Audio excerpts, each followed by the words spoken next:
Nós vamos direto ao plenário do Supremo Tribunal Federal porque já estamos com os ministros retornando, já que estiveram pela manhã aqui no plenário do Supremo Tribunal Federal na solenidade de abertura. A gente vai ficar devendo justamente os trechos dos discursos, os principais momentos, agora no direto do plenário, mas teremos o Jornal da Justiça, segunda edição, com a cobertura completa e também no Plenárias neste fim de semana. Vamos ao vivo direto do plenário. Uma boa tarde a todos. A ministra Rosa Weber, presidente do STF, senta-se ao centro da bancada em formato da letra U invertida. E ainda sob a emoção da nossa sessão de abertura. Não há mais divisórias de acrílico entre os ministros. Eu declaro, neste momento, aberta a primeira sessão ordinária do plenário do Supremo Tribunal Federal. Renovando os meus cumprimentos a todos, em especial aos queridos colegas, ao senhor Procurador-Geral da República, à senhora secretária, senhores servidores, profissionais da imprensa. Retomamos a nossa caminhada. Peço à senhora secretária que proceda à leitura da ata da sessão anterior. Ata da 40ª Sessão Extraordinária do Plenário do Supremo Tribunal Federal, realizada em 19 de dezembro de 2022. Presidência da senhora... Assessora-chefe do plenário, Carmen Lilian Oliveira de Souza, está em pé à direita da ministra Rosa Weber. Tem pele clara, cabelos castanhos, longos e lisos, com pontas mais claras. Veste a toga preta por cima da camisa branca com estampas pretas. Procurador-Geral da República, doutor Antônio Augusto Brandão de Aras. Abriu-se a sessão às 10h19, sendo lida e aprovada a ata da sessão anterior. Consulto os colegas sobre um eventual reparo ou complementação na ata e, nada havendo, declaro-a aprovada. Ministra Rosa Weber. Uma observação, acho que deveria até constar de uma ata. Ministro Luiz Fux, à esquerda na bancada. Nesse processo de reconstrução da nossa casa em tempo tão recorde e com uma manifestação de tanto apreço pela instituição e pela democracia. Obrigada, ministro Fux. Muita gente... Vossa Excelência me permite que o Ministério Público se associe a esta... Procurador-Geral Augusto Aras, à esquerda da ministra Rosa Weber. Generosidade, fico muito grata, mas foi um trabalho coletivo e que eu acredito aos servidores e colaboradores desta casa, que vem agora de dar esse abraço maravilhoso no Supremo. A ministra Rosa Weber tem pele clara, cabelos louríssimos, lisos e curtos, na altura do pescoço. Usa óculos de armação escura, Ministros e servidores e colaboradores colar por essa instituição e preto com prateado, veste a toga preta por cima da blusa preta. o recurso extraordinário 955.227, procedente da Bahia, sob a relatoria do ministro Luiz Roberto Barroso, objeto do tema 885 da repercussão geral, e para julgamento conjunto, o recurso extraordinário 949.297, procedente do Ceará, sob a relatoria do ministro Luiz Edson Fachin, objeto do tema 881 da repercussão geral. O primeiro recurso tem como recorrentes a União Federal e Braskem S.A. como recorrido. O segundo também tem a União como recorrente e como recorrido TBM Têxtil Bezerra de Menezes S.A. A inúmeros Amisticúria, e estão em pauta as ODSs 8, 10, 16 e 17 e 17. Esses recursos, eu relembro, senhores ministros, foram destacados no plenário virtual pelo ministro Luiz Edson Fachin. E eu concedo a palavra ao ministro Luiz Roberto Barroso, relator do primeiro deles, para o correspondente relatório. Senhora presidente, Senhora ministra Carmen Lúcia, senhor decano, ministro Gilmar Mendes, prezados colegas, senhor procurador-geral da República, senhora secretária de plenário. Em primeiro lugar, presidente, não posso deixar de registrar a emoção de Vossa Excelência ter conseguido cumprir a palavra que emitiu no dia 8 de janeiro passado. Ministro Luiz Roberto Barroso, à direita, na mesa em formato da letra U invertida. No plenário reconstruído. E quem esteve aqui, como eu estive com Vossa Excelência, na noite do dia 8 de janeiro e viu a destruição criminosa que foi feita, não pode deixar de se emocionar ao ver que Vossa Excelência conseguiu cumprir a palavra.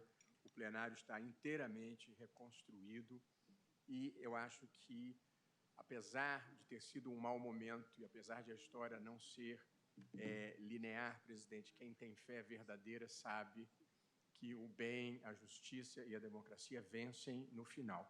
E eu acho que hoje Vossa Excelência simboliza isso para todo o Brasil, a vitória do bem, da justiça, da democracia e da capacidade que a democracia tem de se reconstruir, mesmo diante dos ataques mais ignominiosos, para usar uma palavra que Vossa Excelência utilizou.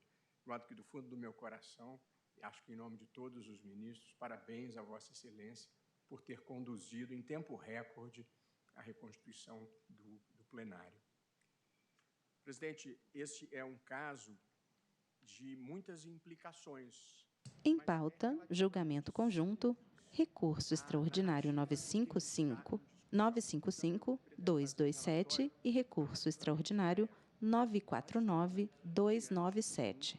Recurso extraordinário contra uma decisão proferida em mandado de segurança. O ministro Luiz Roberto Barroso tem pele clara, cabelos lisos, grisalhos, principalmente nas laterais. Veste a toga preta por cima do terno azul marinho, camisa branca, gravata vermelha. Esse é o processo, um recurso extraordinário contra uma decisão em mandado de segurança que decidiu em favor do contribuinte. Qual era a hipótese? Esse contribuinte, que é a empresa Braskem, obteve, em 1990, uma decisão judicial favorável a ela, entendendo que a lei que instituiu a contribuição social sobre o lucro líquido era inconstitucional e que, por via de consequência, o tributo não era devido. Entendeu que era inconstitucional. Em pauta, julgamento conjunto, recursos extraordinários números 955, 227 e 949-297. Portanto, a empresa obtém uma coisa julgada favorável a ela, dizendo que ela não tem que pagar a contribuição social sobre o lucro líquido. Posteriormente a essa decisão do Tribunal Regional Federal da Primeira Região, que confirmou a sentença de primeiro grau, o Supremo decidiu algumas causas em processos subjetivos discutindo essa questão de ser devido ou não ser devido a contribuição. Na verdade, de ser constitucional ou não ser constitucional a lei que instituiu essa contribuição. E o Supremo, em decisões, em processos subjetivos, geralmente em recursos extraordinários, o Supremo considerou constitucional aquela imposição tributária. Diante dessas decisões do Supremo, considerando constitucional, a Fazenda voltou a autuar aquele contribuinte que tinha a coisa julgada a seu favor. E então, o autuou em relação aos anos de 2001, 2002 e 2003. Pois bem, o contribuinte, diante dessas autuações e da constituição do novo crédito tributário pela Fazenda, vai a juízo em mandado de segurança e obtém decisão favorável no sentido de que está protegida essa parte pela coisa julgada que assegura o não pagamento. É contra esta decisão que se interpõe o presente recurso extraordinário, a decisão no mandado de segurança que reconheceu que havia uma coisa julgada em favor desse contribuinte para não pagar a contribuição social sobre o lucro. Posteriormente, em 2007, o Supremo decide, em ação direta, pela constitucionalidade da cobrança da contribuição social sobre o lucro líquido. Mas aqui, nós estamos discutindo, no caso concreto, autuações... O plenário julga processos que tratam dos limites da coisa julgada em decisões do STF em matéria tributária. O que a Fazenda alega é que teria havido, mesmo antes da decisão na ação direta, uma mudança no entendimento do Supremo e por ser uma relação de trato sucessivo, mesmo diante de decisões em processos subjetivos, se deveria permitir a cobrança desse tributo. Eu propus repercussão geral ao plenário em 2016 para discutir, presidente, especificamente foi conhecida a repercussão geral para definir se e como as decisões do Supremo em sede de controle incidental e difuso fazem cessar os efeitos futuros da coisa julgada em matéria tributária quando a sentença tiver se baseado na constitucionalidade ou não do tributo. Basicamente, o que nós estamos discutindo aqui é que efeito uma decisão do Supremo em controle incidental e difuso produz sobre coisas julgadas que se formaram em favor do contribuinte, no caso de relações de trato sucessivo. O Procurador-Geral, a Procuradoria-Geral da República, aqui representada pelo Dr. Augusto Aras, nesse momento, deu parecer pelo provimento do recurso extraordinário em favor da Fazenda. E eu admiti como amici curiae a Federação das Indústrias do Estado de São Paulo e o Conselho Federal da Ordem dos Advogados do Brasil. Esse é o breve relatório, presidente. Muito obrigada, ministro Luiz Roberto, inclusive pelas palavras que vieram direto à minha aula. Passo a palavra agora ao ministro Edson Fachin, na qualidade de relator do segundo recurso extraordinário, o 949.297, para o relatório. Muito obrigado, senhora presidente. O ministro Edson Fachin senta-se à esquerda na bancada. Associar-me aos genuínos cumprimentos que são dirigidos a Vossa Excelência. Ele tem pele clara, cabelos e bigode grisalhos. Usa óculos de armação metálica retangular. Veste a toga preta por cima do terno azul marinho, camisa branca, gravata azul. A justiça e a democracia só podem existir enquanto estiverem em pé. E Vossa Excelência ambas manteve em pé. Meus cumprimentos. O plenário julga processos que tratam dos limites da coisa julgada em decisões do STF em matéria tributária. O senhor Procurador-Geral da República, as senhoras advogadas e advogados aqui presentes, os servidores, doutora Carmen Lilian. Senhora presidente, a questão subjacente ao tema, ela está diretamente conectada com o que o eminente ministro Luiz Roberto Barroso vem de narrar no relatório extraordinário sobre a relatoria de Sua Excelência. Nada obstante, como há nuances um pouco distintas em alguns aspectos atinentes ao desate e os seus eventuais fundamentos, vou me permitir ler o relatório para que possamos aurir todas as sustentações e, em seguida, principiar o processo de deliberação. Neste recurso extraordinário, aqui também a União é recorrente, a recorrida é a Têxtil Bezerra de Menezes, é recurso extraordinário oriundo do Estado do Ceará. Há diversos interessados habilitados como amici curiae, como, por exemplo, a Federação das Indústrias de São Paulo, o Conselho Federal da Ordem dos Advogados do Brasil, o Sindicato das Indústrias de Produtos Químicos para fins industriais, petroquímicas e de resinas sintéticas, enfim, há diversos amici curiae aqui habilitados, e é um recurso extraordinário que, sob a sistemática da repercussão geral, aprecia a irresignação que a União manifestou em face de acórdão do Tribunal Regional Federal da 5ª Região. Portanto, deste regional, tem-se a decisão que narra o fato processual de que, em sentença proferida também em mandado de segurança, Em pauta, julgamento conjunto dos recursos extraordinários números 955-227 e 949-297. E o tribunal manteve, aquele regional manteve a decisão, que também transitou em julgado.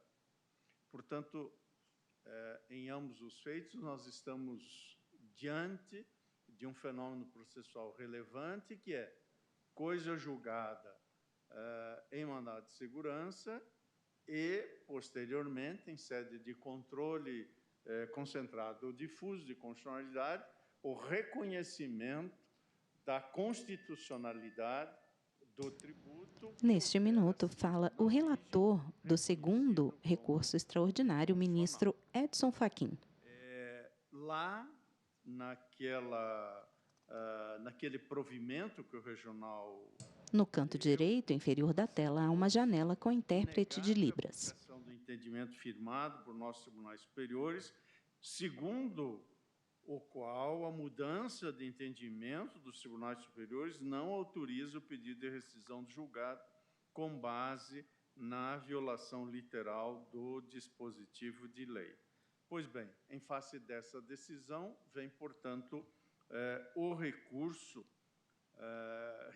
da União, portanto, da Fazenda Nacional, sustentando que a coisa julgada formada no mandado de segurança em matéria tributária não alcança os exercícios seguintes aos da impetração.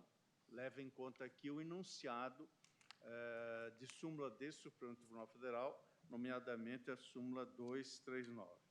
Ademais, e esse é um elemento que está no recurso e relato, e vou colocar sublinhado na voz e em itálico, porque esse é um tema que será objeto de debate, o recurso da União alega que a coisa julgada em seara tributária pode ser relativizada.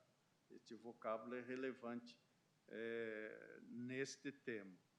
Em pauta, julgamento conjunto dos recursos extraordinários números 955-227 e 949-297. Plenário julga processos que tratam limites da coisa julgada em decisões do STF em matéria tributária. De origem. Por isso, preenchidos os requisitos de admissibilidade, o extraordinário subiu.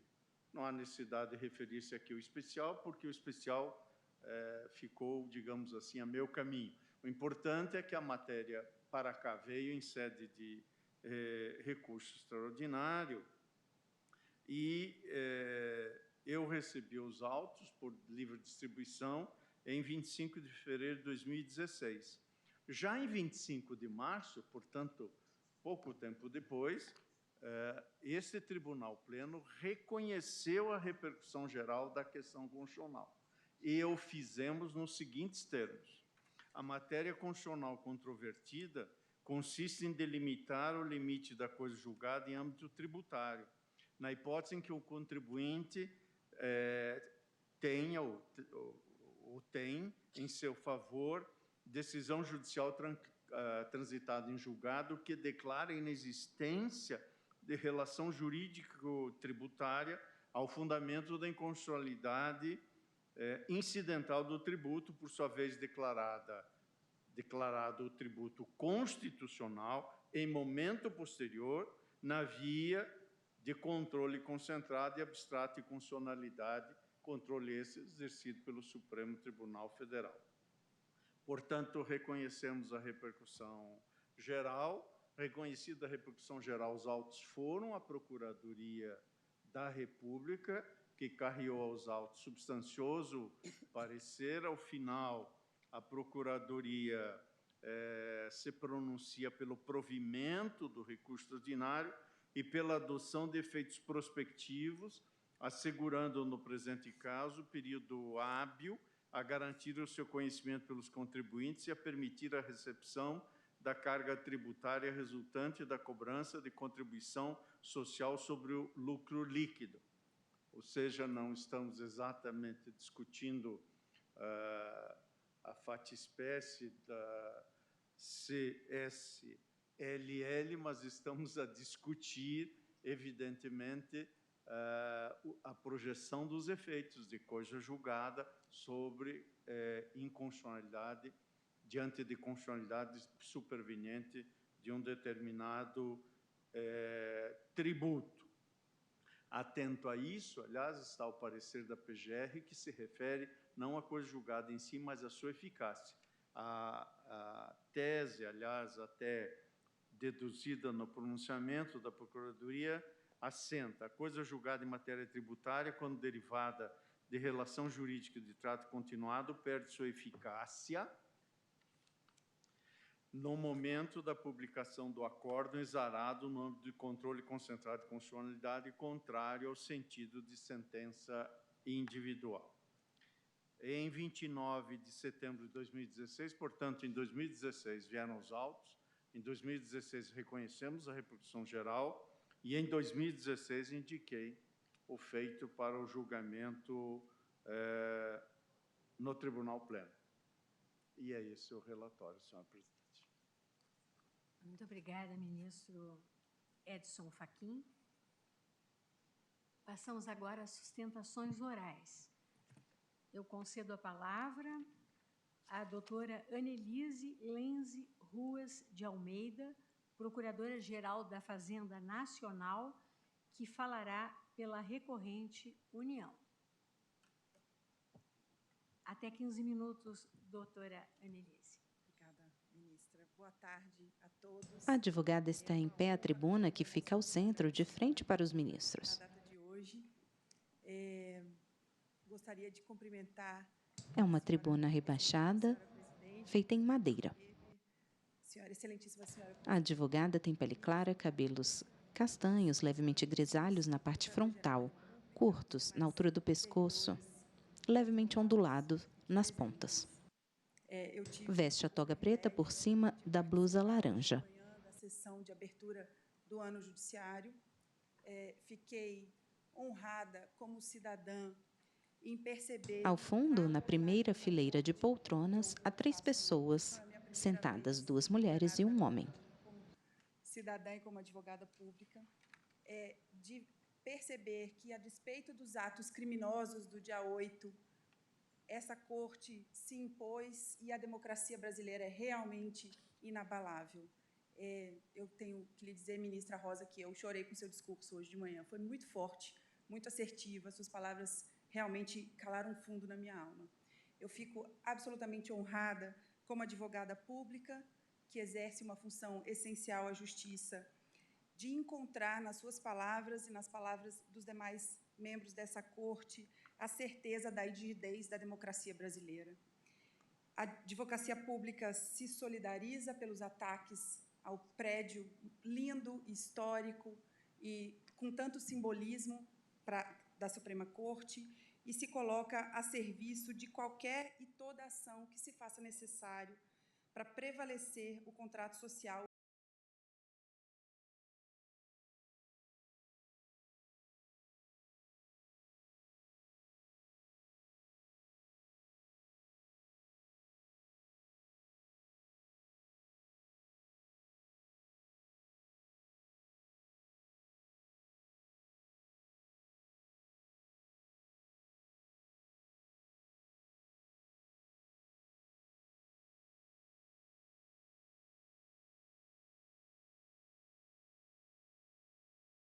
tese fazendária, como a gente costuma ouvir, é uma resposta processual e em consonância com princípios constitucionais da isonomia, da livre concorrência e da segurança jurídica.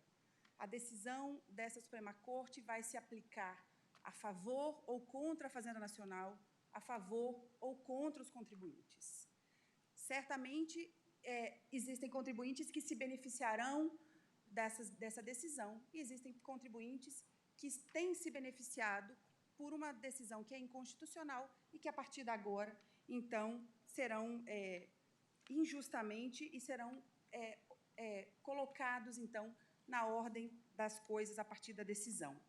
A União entende, excelências, que o precedente do Supremo, seja em controle difuso, ou seja em controle concentrado, antes ou após o advento da sistemática da repercussão geral, promove substantivo impacto na ordem jurídica, apto a fazer cessar a eficácia da coisa julgada, que regula as relações tributárias de trato continuado.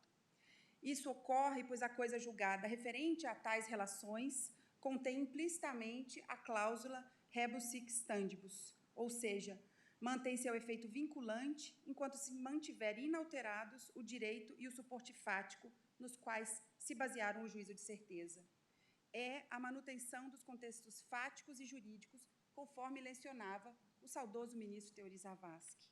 Sem dúvidas alguma, o precedente do Supremo constitui uma alteração nas circunstâncias jurídicas, apta a fazer cessar a eficácia da coisa julgada que versa sobre as relações jurídicas de trato continuado.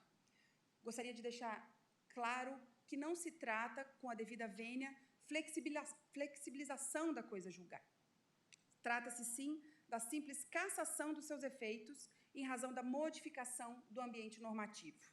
Essa solução preserva o passado e proporciona isonomia quanto ao futuro. A partir da decisão do Supremo, todos recebem o mesmo tratamento. No direito tributário, esse valor é ainda mais importante. Além de prestigiar a isonomia dos contribuintes, promove livre concorrência e a segurança jurídica de todos nós. No que se refere à modulação dos efeitos, a pergunta que precisa ser feita neste momento é a seguinte: há grandes novidades nesse entendimento?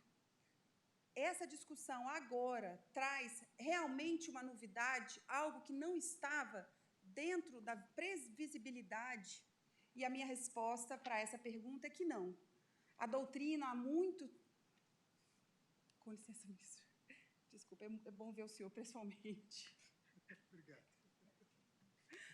A resposta claramente é não. Analisei com cuidado os votos proferidos no ambiente virtual e eles se reportam a inúmeros precedentes dessa Suprema Corte. Eles se reportam à antiga doutrina, a doutrina do ministro Teori Zavascki, a doutrina do Marinoni... Em pauta, julgamento conjunto, recursos extraordinários números 955-227 e 949-297. Inclusive com efeitos retroativos. É importante dizer que, desde 2011, essa solução que nós discutimos hoje aqui, ela já é concretizada num parecer da PGFN, um parecer público, o parecer 492 de 2011, que foi aprovado pelo ministro de Estado da Fazenda naquele momento e foi antecedido de uma audiência pública. O parecer 492 informa a sociedade sobre a cessação da eficácia da coisa julgada diante de precedentes do Supremo. Nós aplicamos esse... A sustentação oral é feita pela Procuradora-Geral da Fazenda Nacional, Annelise Lenzi. Tanto na Procuradoria-Geral da Fazenda Nacional quanto na Receita Federal do Brasil. O plenário julga processos que tratam limites da coisa julgada em decisões do STF em matéria tributária. Contribuintes relativos a precedentes favoráveis, proferidos aqui por essa Suprema Corte. Esse parecer, excelências, importante frisar, se aplica, mais uma vez, digo, contra e a favor da União, contra e a favor dos contribuintes. Os precedentes que eu citei dessa Suprema Corte, posso sublinhar o reiteradamente citado RS 596-663, é o tema 494, que já enunciava, que já indicava a solução que seria seguida por essa Suprema Corte, apesar de se tratar de uma questão trabalhista. Naquele precedente, se reconheceu que o acordo coletivo é apto a fazer cessar a eficácia prospectiva da coisa julgada. Imagina que, se um acordo coletivo tem essa força, o que não dizer de um precedente do plenário do Supremo Tribunal Federal. E essa decisão nós estamos falando de 2014. Por dever de lealdade da minha argumentação, quando o Supremo Tribunal Federal, no RS 730-462, julgado em 2015, decidiu que a coisa julgada, que não fosse desconstituída por ação rescisória, deveria ser preservada, mesmo em face da jurisprudência superveniente deste tribunal, ressaltou expressamente, nas palavras do ministro Teori Zavascki, eu peço vênia para citar, ressalva-se desse entendimento quanto à indispensabilidade da ação rescisória a questão relacionada à execução de efeitos futuros da sentença proferida em caso concreto sobre relações jurídicas de trato continuado. Diante de tais julgados, Excelência, não se pode afirmar que existem razões de segurança jurídica que amparem a modelação dos efeitos no presente caso. O plenário do Supremo já indicava em variadas oportunidades que a solução que ora se antevê para o presente caso seria a adotada, prestigiando a isonomia, a livre concorrência e a unidade do direito nacional. Eu observo ainda que todos os votos lançados no julgamento virtual fazem referência a uma vetusta doutrina que trata do assunto, a indicar que sequer no ambiente acadêmico há surpresa quanto à cessação da eficácia da coisa julgada em face de precedentes posteriores do Supremo. Para citar apenas 2 exemplos e 2 expoentes da doutrina nacional, o ministro Teori Albino Zavascki, já em 2001, escreveu o seu conhecido livro Eficácia das Sentenças na Jurisdição Constitucional, e o Luiz Guilherme Marinoni, em 2008, escrevera Coisa Julgada Inconstitucional. Os recorridos invocam, senhores ministros, decisões do STJ como legitimadoras de eventual modulação dos efeitos. Diante desse argumento, ponho nesse momento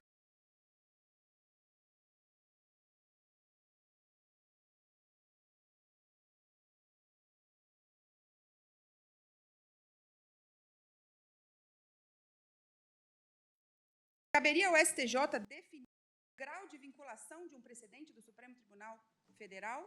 A resposta, ao meu entender, é intuitiva, de maneira que não se pode afirmar consistentemente de que haveria confiança legítima nas decisões do STJ a justificar uma eventual modulação de efeitos. Os contribuintes alegam ainda que o STF estaria mudando o seu entendimento nesse momento. E eu ponho as perguntas nesse momento. Quando o Supremo decidiu que os seus precedentes não fazem cessar prospectivamente os efeitos das coisas julgadas, o tema 733 é de 2015, afirmou exatamente o contrário. Definitivamente não há mudança de entendimento sobre o tema. Ao contrário, há uma construção jurisprudencial sólida que orienta no sentido defendido pela Fazenda Nacional. Diante de todos esses argumentos, pergunto novamente, onde está a confiança justificada a legitimar a modulação de efeitos? Onde está a surpresa? Não podemos esquecer, excelências, dos contribuintes que pagam os seus tributos de acordo com o precedente do Supremo Tribunal Federal. Esses contribuintes não se fazem ouvir nesse momento. Os contribuintes que aqui estão, defendendo a modulação de efeitos, já se beneficiaram por longos anos de coisas julgadas inconstitucionais, até o Supremo reconhecer a constitucionalidade do tributo. Seus concorrentes é que sofrem com benefício ilegítimo, contrário ao entendimento da Suprema Corte.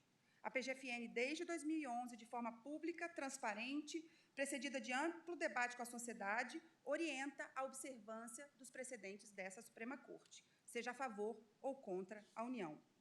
Não se pode desconsiderar, e eu gostaria de frisar, que eventual modulação de efeitos também prejudicará os contribuintes. Se a coisa julgada não teve os efeitos cessados quando da edição do precedente, aquele que tem coisa julgada contrária vai ter que seguir pagando seus tributos até hoje, ainda que o Supremo tenha declarado a inconstitucionalidade do tributo.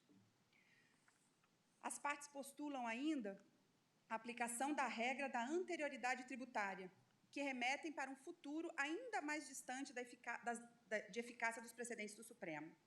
Excelências, será que é adequado, após certo contribuinte se beneficiar por longos anos de uma coisa julgada inconstitucional, prejudicando a isonomia, prejudicando livre concorrência, em vilipêndio à unidade do direito, que ele continue por mais um ano se beneficiando desse privilégio frente aos demais contribuintes?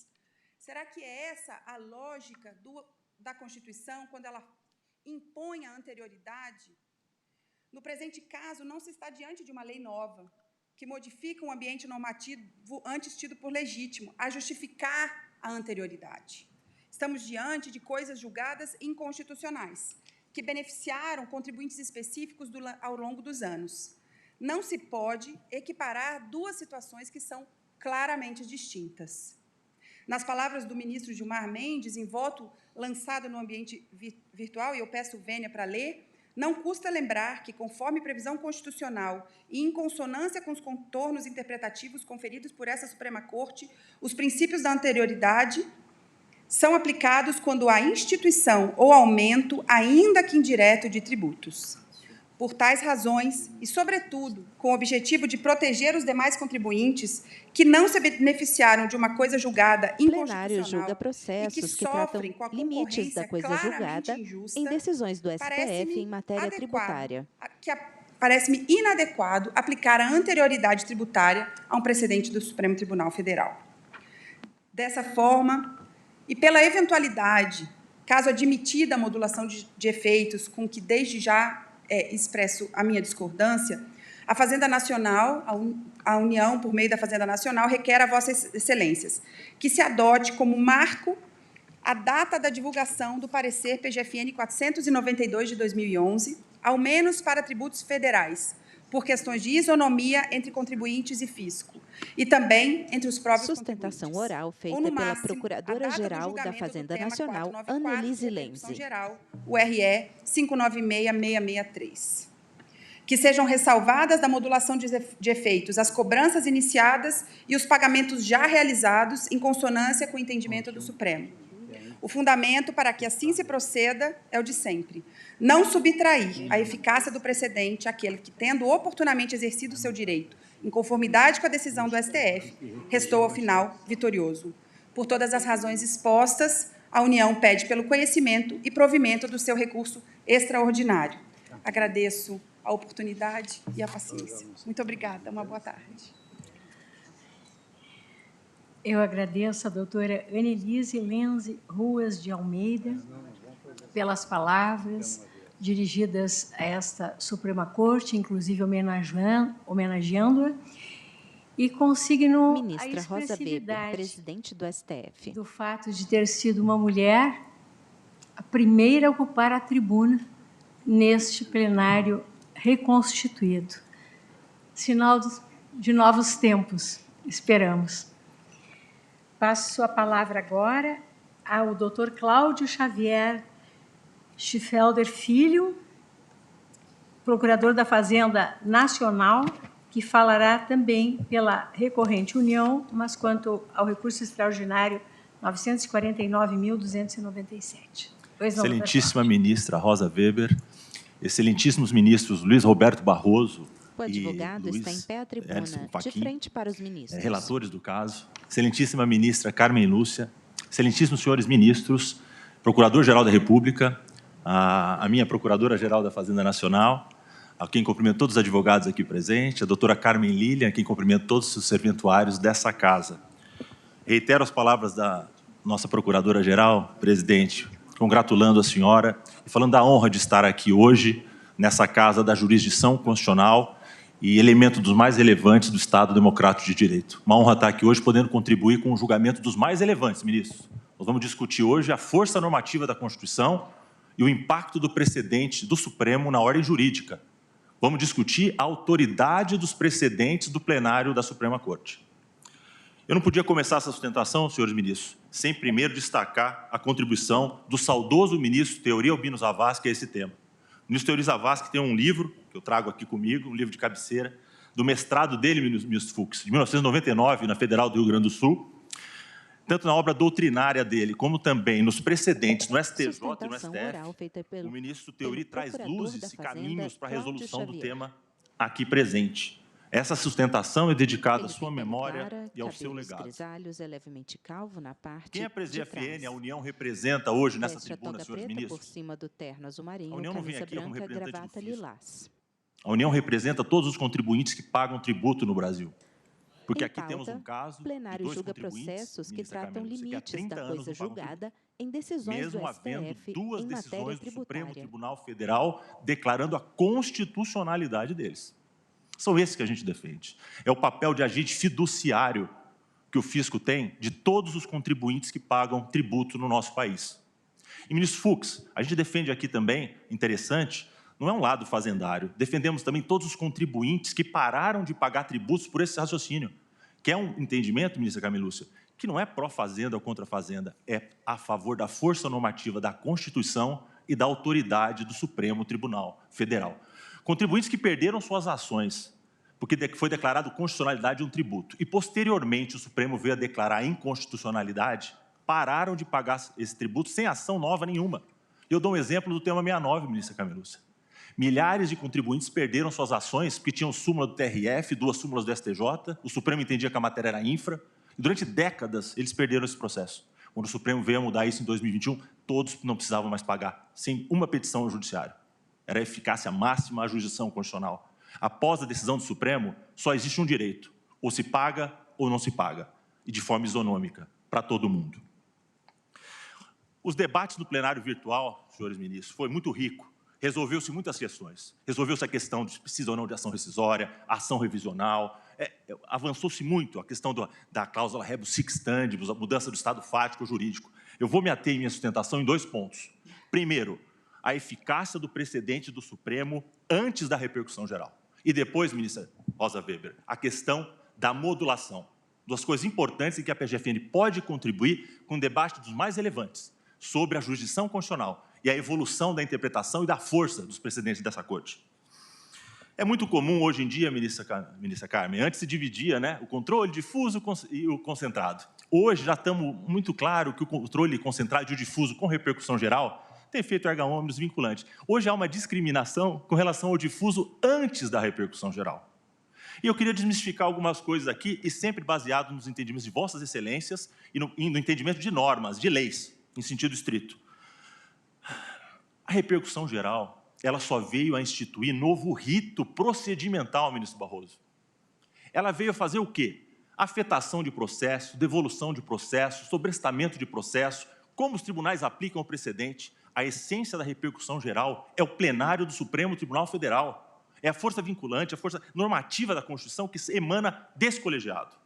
Então, é importante deixar claro que a vinculação, o efeito expansivo e transcendente do precedente antes da repercussão geral antecede muito a repercussão geral. E aqui eu não posso deixar de falar do voto do ministro magistral, do ministro Teori Zavascki, na reclamação 4335, que ele faz um histórico das mudanças legislativas e jurisprudenciais que fizeram o controle difuso tornar-se expansivos, ministro Fux. E ele coloca muito claro, desde as reformas processuais que começaram em 94, o Código anterior, em que foi o seu ápice, a Constituição do Código Novo, já trazia fortalecimento dos precedentes. O ministro Gilmar fala do artigo 557 do CPC, ele fala que aquilo é meio implementação do modelo vinculante no Brasil, porque o 557 permitia que todos os relatores, desembargadores matassem o processo com a jurisprudência do Supremo e não discriminava controle difuso e concentrado, o 557. O 481 da reserva de plenário, FUBENT, também não discriminava, que dispensava os tribunais só no caso de controle concentrado, admitia no controle difuso, dispensado o controle de constitucionalidade lá. Quer dizer, dando uma força ultra partes, expansiva ao controle difuso. Não é só isso, foi dispensado a remessa necessária. A apelação não é necessária por causa da jurisprudência do Supremo, também houve mudança no 518. Nós temos a questãozinha da execução e inexecução de decisões judiciais contrárias ao presidente do Supremo. Quer dizer, que também está ali, fala, e o Supremo julgou isso no tema 360, que diz o quê? Pouco importa se é no controle difuso ou concentrado. Se tem uma declaração do Supremo, a sentença é posterior ao presidente do Supremo, é ineficaz. Então, isso já vem muito antes da repercussão geral. E não só isso, o artigo 27 da lei de ADI, ela já traz, né, a modulação, ministros, que por uma ironia desta do destino, como diz o ministro Gilmar Mendes, é mais aplicada no controle difuso do que no controle concentrado. E o que é a modulação, se não dá efeitos expansivos, ultraparte para os outros casos idênticos? O Supremo fez isso no caso dos vereadores, o quórum de vereadores, fez isso no HC sobre o regime prisional no crime hediondo, quer dizer, fez em inúmeros casos. O que é isso, se não dá efeito ultrapartes a esse precedente do plenário antes da repercussão geral? Isso que é importante, já tinha, então, esses precedentes na sede desse plenário. Relevante destacar 2 ADIs, relatoria do ministro Celso de Mello, 3345, em que nessa ADI ficou-se determinado, né, fixado a teoria dos motivos determinantes no controle difuso e também os efeitos vinculantes transcendentes. Então, quer dizer, foi afastada essas 2 ADIs em respeito ao precedente no controle difuso, numa questão eleitoral. Quer dizer, mostra que o Supremo tem precedente falando da força expansiva e ultraparte no controle difuso. No tema do amianto, ADI 3406 e 3470, da relatoria da ministra Rosa Weber, teve um debate rico aqui sobre o papel do artigo 5210, rico debate. E se chegou aqui no debate, se entendeu o seguinte, em que pese tem ou não mutação constitucional, o efeito, a força do precedente deriva desse plenário e não da edição da resolução do Senado. Isso naquele debate ficou muito claro. Importante colocar também a ADI 2418, tema 360. Esse tema, como já disse, quando falava da lei, agora estou falando julgamento da lei, o Supremo julgou, falou que não tem eficácia a decisão judicial posterior ao entendimento do Supremo e não diferenciou entre controle difuso e concentrado. Falou que a decisão do Supremo, antes ou depois da repercussão geral, não teve essa diferenciação. Ministros, um sinal muito claro dessa equiparação, ministro Toffoli, 3 ações de controle concentrado, a ADI 4071, a DPF 174 em pauta, julgamento e a DC conjunto 18. dos recursos extraordinários números 955, 227 e 949, 297. Plenário julga processos que tratam limites da coisa julgada em decisões do STF em matéria tributária. Na ordem jurídica. Sustentação oral feita pelo procurador da Fazenda, Cláudio Xavier. Dessa evolução, falando das normas e dos precedentes, foram muito citados aqui. E ele afasta, naquele caso, ministro Barroso, a reclamação, mas ele afasta não tirando a força expansiva dos precedentes do controle difuso, mas só porque a força do precedente não deve ser confundida com a possibilidade ou não de instrumentos processuais quanto à sua não observância. Naquele caso, o ministro Theory deixou claro que o efeito vinculante, que é tipo do controle concentrado, cabe reclamação. E no difuso, seria um controle o quê? Seria o quê? Uma força expansiva. E essa força expansiva do controle difuso seria nas vias ordinárias. Para quê? Para não inviabilizar a jurisdição constitucional. Imagina se todo o caso, ministro Fux, que tivesse uma decisão contra o Supremo em controle difuso, tivesse uma reclamação para cá. Então, quer dizer, o fato de ter ou não esse instrumento de inobservância não tira a força expansiva dos precedentes no controle difuso. Importante deixar claro, senhores ministros, que não admitir o efeito expansivo dos precedentes antes da repercussão geral é o quê? É, ao mesmo tempo, admitir a existência de 2 constituições, uma do caso concreto e outra para os demais contribuintes, é negar a força histórica dos precedentes do Supremo de 88 a 2007 e é eternizar um regime tributário de exceção. Os contribuintes aqui estão há 30 anos sem pagar nos 2 casos. Eles vão ficar até quando nessa situação? É uma pergunta que é importante ser feita. O precedente do Supremo, senhores ministros, em suma, ele é um marco de isonomia. O precedente do Supremo é isonomia. A partir daquele entendimento, ministra Rosa, não cabe outra interpretação da Constituição. Ali, qualquer interpretação é contrária ao Supremo. Aquele legítimo movimento de interpretação se cessa com a decisão do Supremo. A partir dali, ou todo mundo paga ou todo mundo não paga tributo. Isso é igualdade na jurisdição constitucional. Ainda mais com um discrimine feito no Poder Judiciário, em um processo judicial contrário ao entendimento superveniente do Supremo.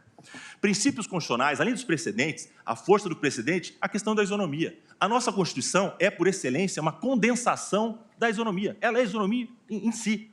E no âmbito tributário, vários princípios reforçam isso. Além do princípio da igualdade do artigo 5º, nós temos do 150, a isonomia tributária, nós temos a questão da livre concorrência e da livre iniciativa, processos que e tratam temos também a limites da coisa questãozinha da julgada em neutralidade decisões do fiscal do 146A. STF em matéria Todos são tributária. dispositivos que imperam a regra de isonomia no tratamento.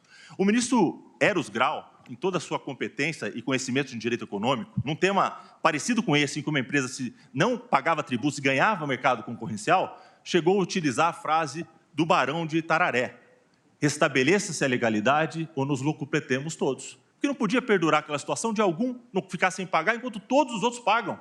Então é importante, em algum momento do tempo, o direito e a Constituição, que é o que o Supremo diz, seja observada por todos. Vale a pena dizer também aqui o dever fundamental de pagar tributo, um princípio aqui muitas vezes utilizado nessa Suprema Corte. E é importante que o contribuinte que tem essa coisa julgada contra a Constituição volte a pagar o tributo, uma vez que o tributo foi confirmado 2 vezes por essa Casa, como o quê? Como constitucional. Que vale a pena lembrar Bastiat, em que diz que todos querem viver à custa do Estado, mas esquecem que o Estado vive à custa de todos. Por último, a questão da capacidade contributiva. Esses contribuintes que estão aqui têm capacidade contributiva. O Brasil tem um Estado hoje, um Estado fiscal, que tem muita dificuldade, porque apesar de ser um país rico, nós somos um país de muitas diferenças, de desigualdades. Dou um exemplo. O imposto de renda pessoa física, nós somos 2 milhões e 100 habitantes. Apenas 36 milhões de brasileiros declaram. Para declarar, você tem que receber mais de R$ 1.903,98 por mês. Então, 170 milhões de brasileiros não têm essa capacidade contributiva para declarar o seu imposto de renda. Agora, aqui nós estamos numa empresa, pessoa jurídica, que tem lucro líquido, e teria condição de realmente arcar com essa competência, essa responsabilidade tributária, porque tem capacidade tributária ativa. Importante isso. Finalizando, ministra, duas considerações sobre a modulação. A modulação com relação à anterioridade. A anterioridade já foi colocada nesses tributos, né? Quando eles foram editados, já houve uma anterioridade. Essa anterioridade decorre de lei, no sentido estrito. E já ocorreu. A decisão do Supremo, data máxima vênia, não é lei em sentido estrito. E a Constituição exige o princípio da estrita legalidade no aumento e criação de tributo. E, além da jurisprudência do Supremo, vedar o Supremo atuar como legislador positivo. Então, dadas todas as vênias, a PGFN entende que não há a possibilidade de se dar um novo prazo de anterioridade nonagesimal nessa hipótese. E quanto à outra situação, que é a modulação a partir da ata desse julgamento, a PGFN, aqui repetindo o que a doutora Annelise já disse, o julgado citou vários precedentes, a doutrina do ministro Teoria desde 2001, a PGFN fez uma audiência pública sobre isso, a tese favorece e prejudica o contribuinte dos dois lados, quer dizer, ela não é contra ninguém. Então, tem todos os elementos para quê? Para que esse negócio já está fixado na jurisprudência do Supremo e possa aqui hoje ser julgado como algo que já consta na jurisprudência do Supremo, vide os temas 360, 494 e 733 da repercussão geral. É dito aqui também o tema 340 dos repetitivos. Não, esse tema não se aplica ao caso. O resto no STJ do tema 340 é de um período, ministro Fux, anterior ao presidente do Supremo. Quando é anterior ao presidente do Supremo, é só rescisória. Nós estamos discutindo aqui o período posterior ao precedente do Supremo. E, para concluir, se a senhora me permite, presidente, uma reflexão que eu acho, quando a gente encontra a jurisdição constitucional, a presença física de todos os senhores que representam a jurisdição constitucional, colocar uma reflexão sobre o Brasil que queremos. Se queremos o Brasil do homem cordial, que não diferencia o público do privado, do patrimonialismo, do jeitinho, da lei de Gerson, ou se a gente quer o Brasil dos anseios do constituinte originário, de uma sociedade mais justa, igual e solidária. Muito obrigado, senhora presidente. Por fim, peço provimento de ambos os recursos da Fazenda Nacional. Muito obrigado. Agradeço ao doutor Cláudio e convido a ocupar a tribuna o doutor José Roberto dos Santos Bedacqui, que falará pela recorrida Braskem S.A.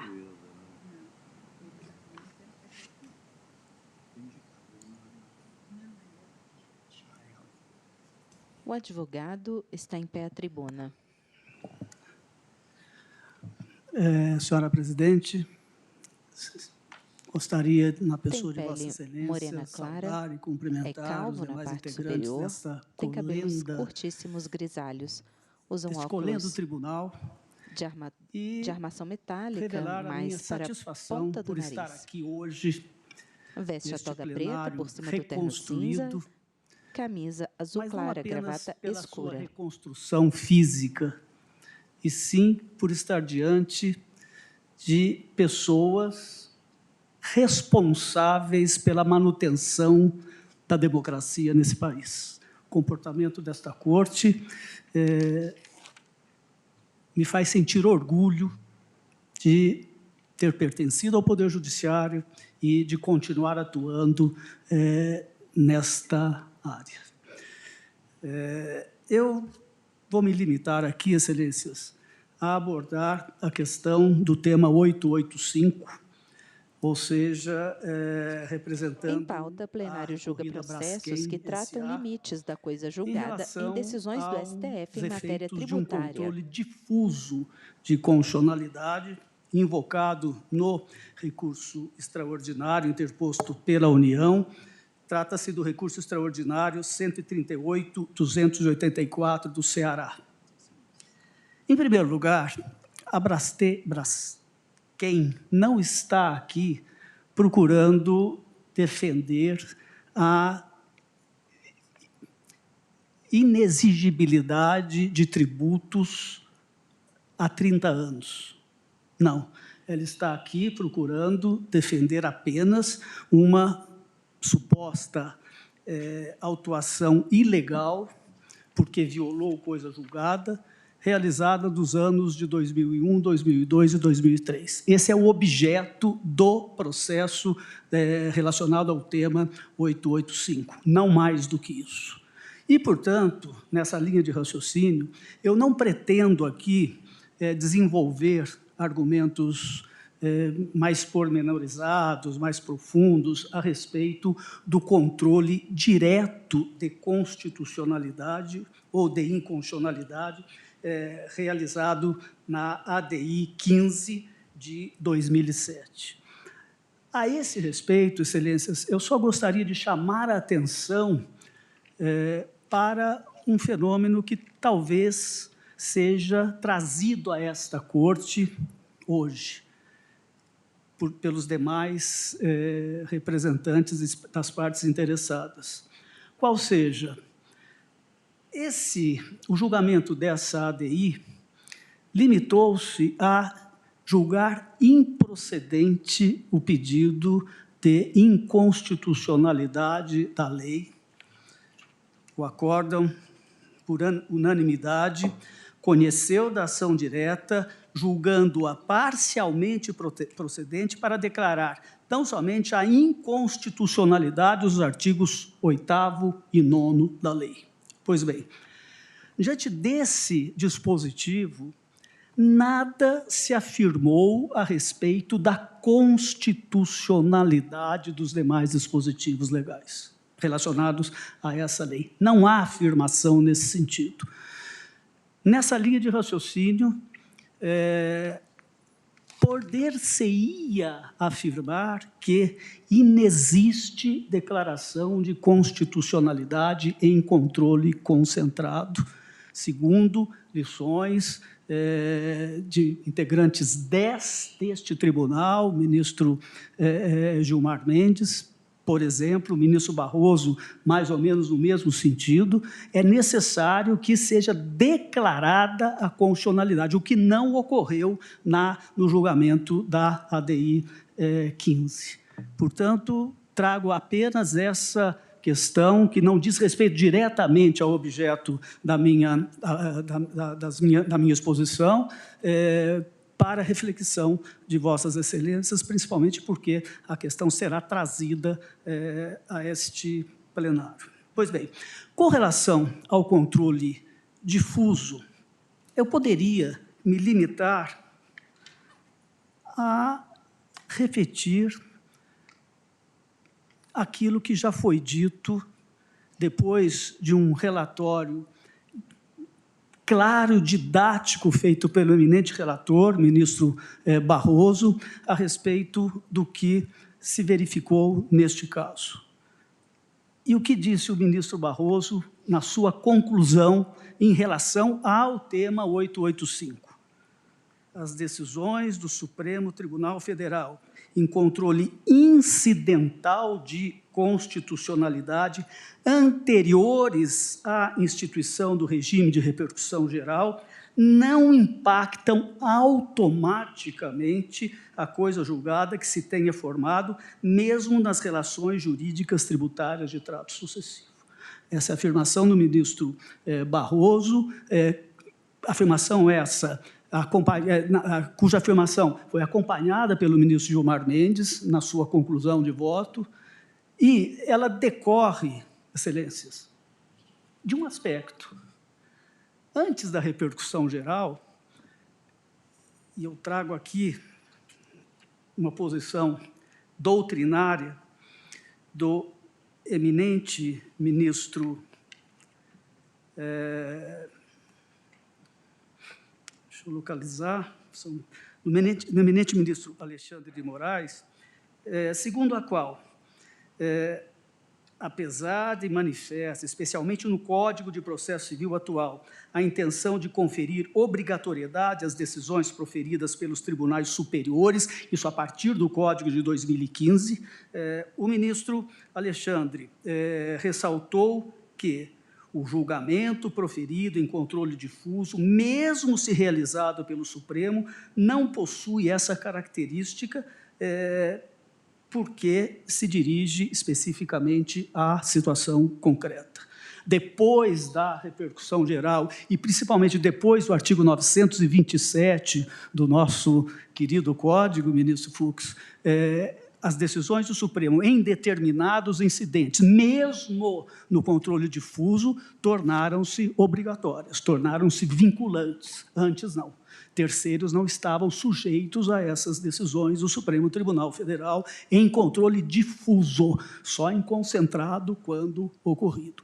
Em relação, por fim, a essa questão do recurso extraordinário 138.284, com base no qual a Fazenda Pública alega deva ser reconhecida a constitucionalidade e, portanto, atingida a coisa julgada anterior, eu queria destacar o seguinte: nesse recurso, ou esse recurso, a ele foi negado provimento pelo Supremo Tribunal Federal,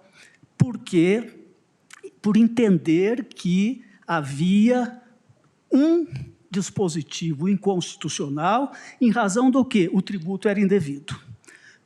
Neste caso, excelências, o que se verificou foi a rejeição nos fundamentos da decisão de outros argumentos utilizados pelo impetrante do mandado de segurança para o acolhimento do pedido e da inexigibilidade do tributo.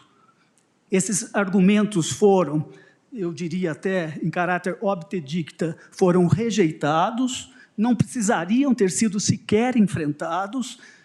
Por quê? Porque um argumento acolhido foi suficiente para o reconhecimento da inexigibilidade do tributo. Portanto, neste julgamento sequer houve reconhecimento de constitucionalidade da lei, na medida em que a rejeição dos argumentos foi feita na fundamentação das decisões e não no seu dispositivo. Em razão dessa breve exposição, excelências, para não retardar ainda mais o trabalho de vossas excelências, eu proponho, peço, seja negado o provimento ao recurso extraordinário da Fazenda Pública.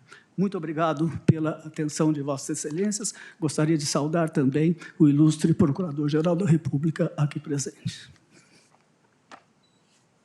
Agradeço ao doutor José Roberto dos Santos Bedacqui e convido a ocupar a tribuna a doutora Gláucia Maria Lauleta Francino, que falará pela recorrida TBM Textil Bezerra de Menezes, S.A., também em até 15 minutos, doutora. Excelentíssimos senhores ministros e ministras, excelentíssimo senhor representante do Ministério Público, a advogada está em pé à tribuna de frente colegas, para os ministros. Sem querer ser Tem pele repetitiva, clara, cabelos eu não posso castanhos, deixar de mencionar presos a num coque oportunidade atrás que da nós cabeça. temos hoje de presenciar a Usa abertura toga preta desse por ano cima de uma judiciário, blusa xadrez, depois de tantos com acontecimentos pequenos quadrados, no ano de marrom e 2023. Mais do que a reconstrução física, eu tenho certeza que o reinício dos trabalhos deste tribunal é algo muito significativo, algo muito esperado pela sociedade civil, pelos operadores do direito, sociedade civil esta que cada vez mais acompanha o dia a dia desta corte, e eu tenho certeza que enxerga os trabalhos desenvolvidos aqui com muita admiração e muito orgulho. Reitero as palavras do professor Bedacqui, de que é um orgulho para nós, cidadãos brasileiros, ter uma corte constitucional como essa. Entrando aqui no caso, eu tenho que fazer uma primeira ressalva. Eu não tenho nenhuma pretensão de ser tão profunda e erudita quanto foram os meus antecessores e como certamente serão os meus sucessores. Eu venho aqui trazer um pouco da minha experiência de quem acompanha esta matéria há mais de 30 anos, mais do que a minha experiência, o meu coração, a minha paixão pela tese e a minha convicção. Um breve histórico, acho que se faz necessário, muito embora os relatórios tenham sido bastante completos. De fato, nós estamos tratando aqui de contribuintes que, final da década de 80, início da década de 90, se insurgiram contra a exigência da contribuição social sobre o lucro. Em muitos casos, houve uma manifestação negativa em relação a esse pleito, desde o início, mas alguns contribuintes obtiveram decisões definitivas afastando a contribuição social sobre o lucro. Em alguns casos, quando houve essa decisão favorável, não houve interposição de ação rescisória, né? Enfim, a coisa julgada acabou prevalecendo, sem dúvida nenhuma.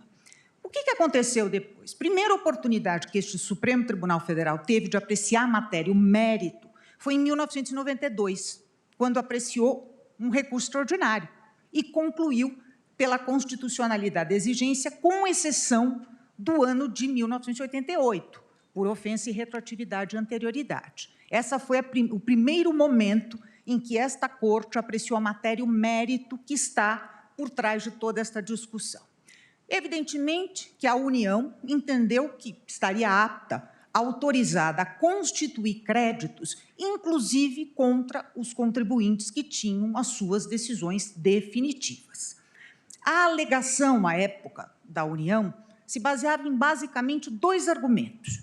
O primeiro deles é de que o trânsito em julgado obtido valeria até o momento da sua prolação, até o momento do trânsito em julgado em si, não se aplicaria àqueles fatos futuros. Um outro argumento bastante utilizado é de que teria havido uma alteração na legislação da contribuição social e, portanto, a coisa julgada não se aplicaria sob a égide da legislação modificada. Esses 2 argumentos foram afastados pelo Superior Tribunal de Justiça. Continuando o histórico, em 2007, nós tivemos a apreciação da ADI 15, e como bem pontuou o professor Bedak, a ADI ela foi julgada improcedente, considerando-se, portanto, constitucional exigência. Primeira manifestação desta Corte em controle concentrado.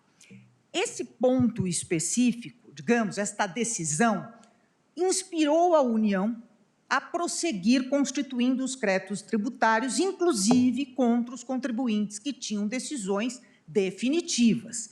E a argumentação, ela mudou um pouquinho. Começou a se falar em ofensa e Sustentação oral feita pela advogada Gláucia Maria Lauleta. Livre concorrência. E começou a se falar na julga processos que tratam limites da coisa julgada em decisões do STF em matéria tributária. Vis-à-vis a eficácia das decisões em controle difuso de constitucionalidade, que é justamente a matéria que nós estamos abordando aqui no tema 881. E o STJ, novamente, conforme mencionado, em um recurso especial, tema 340 dos recursos repetitivos, apreciou a matéria e afastou esta premissa, afastou esta argumentação. Nas palavras do ilustre relator, ministro Arnaldo Esteves, de fato existem as 2 formas de controle de constitucionalidade, tanto difuso como concentrado, que coexistem sem prevalência quanto à sua eficácia. Evidentemente que eu trago o precedente do STJ, não porque a matéria não seja constitucional, se não fosse, nós não estaríamos aqui, mas porque esta decisão, sem dúvida nenhuma, colaborou para criar expectativa nos contribuintes, que tinham as suas decisões transitadas em julgado e que, a propósito, possuem as decisões transitadas em julgado até hoje. Nós sempre sustentamos que a coisa julgada, que os efeitos da coisa julgada deveriam prevalecer incondicionalmente, não deveriam ser restritos, que a coisa julgada não deveria ser relativizada.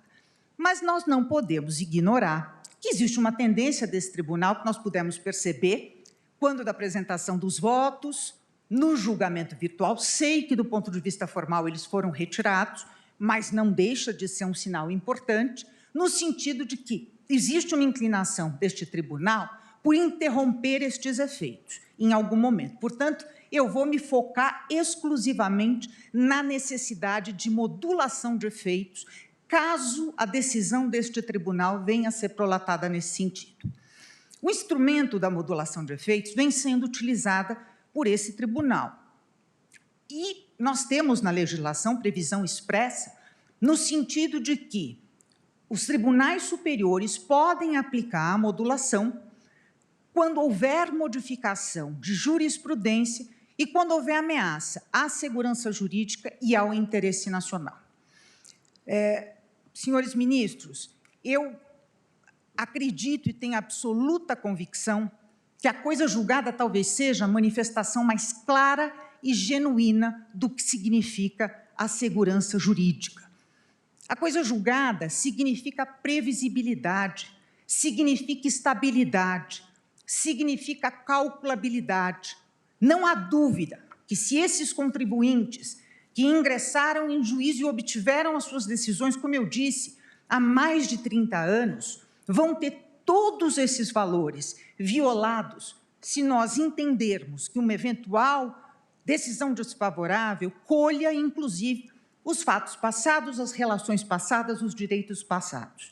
Portanto, sustento aqui que, de ofício, caberia, neste caso, modulação de efeitos para que uma eventual decisão contrária viesse a produzir os seus efeitos a partir da publicação da ata de julgamento desta sessão.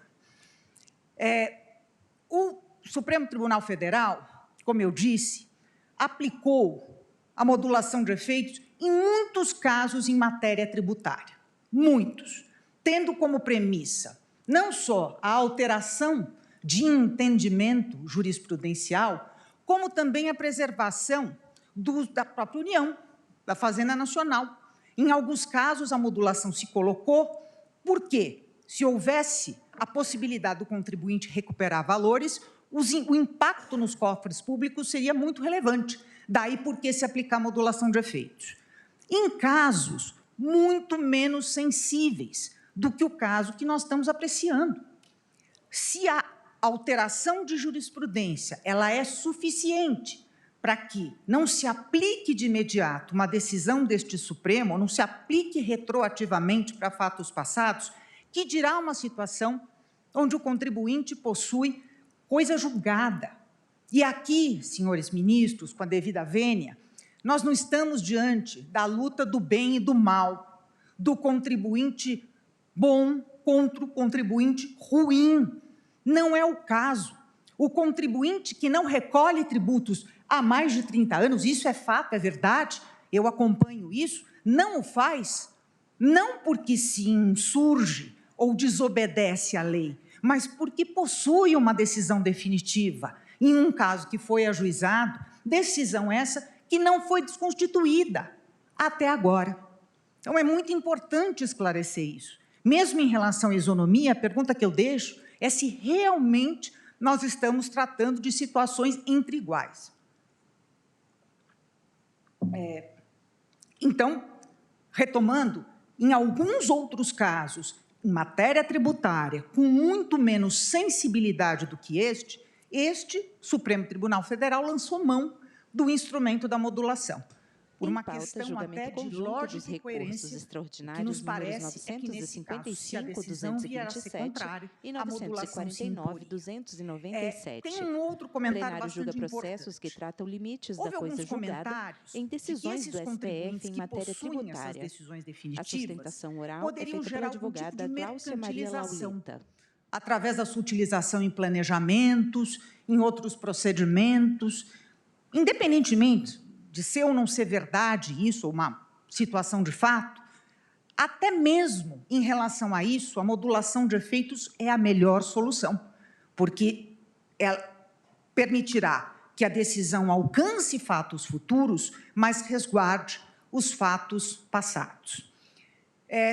Para finalizar, não vou me estender muito, eu queria dizer aos senhores que eu não acredito em coincidências, mas eu acredito muito na força do imponderável. E, para mim, é muito simbólico vir nesta tribuna, mais uma vez, sustentar um caso onde nós estamos tentando resguardar a eficácia da coisa julgada, ao menos para os fatos já ocorridos, num momento em que é tão importante a defesa das conquistas que tivemos até agora, a defesa das nossas instituições e a defesa do Estado democrático de direito. A coisa julgada é um dos sustentáculos do Estado democrático de direito. A coisa julgada é um dos pilares do Estado democrático de direito. É impossível não mencionar que aqueles contribuintes que têm estas decisões definitivas, que não foram objeto de ação rescisória, têm a expectativa, tiveram a expectativa, agem com boa-fé e que não deveriam ter todos esses sentimentos e essa expectativa frustrada com a retroação, digamos assim, de uma decisão que venha a ser prolatada por esse tribunal.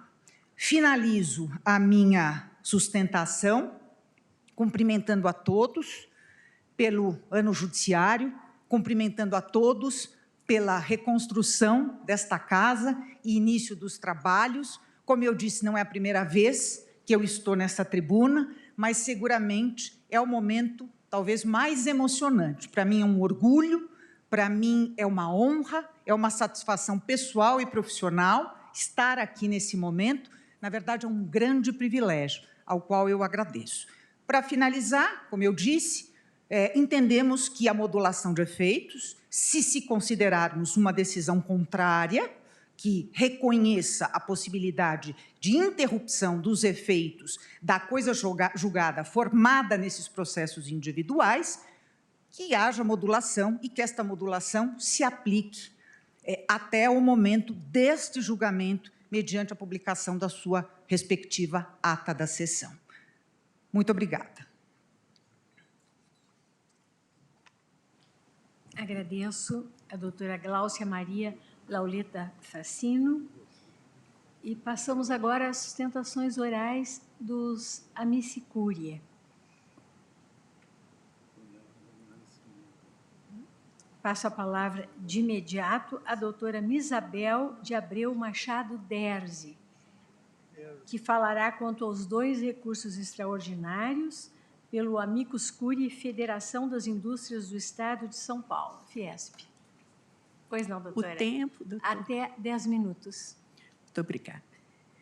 Excelentíssima senhora presidente, ministra Rosa Weber, advogada está em pé à desta tribuna. corte, para mim formada de juízes Tem cabelos, heróis tem pele e juízes clara, cabelos heróis, louríssimos, heroínas.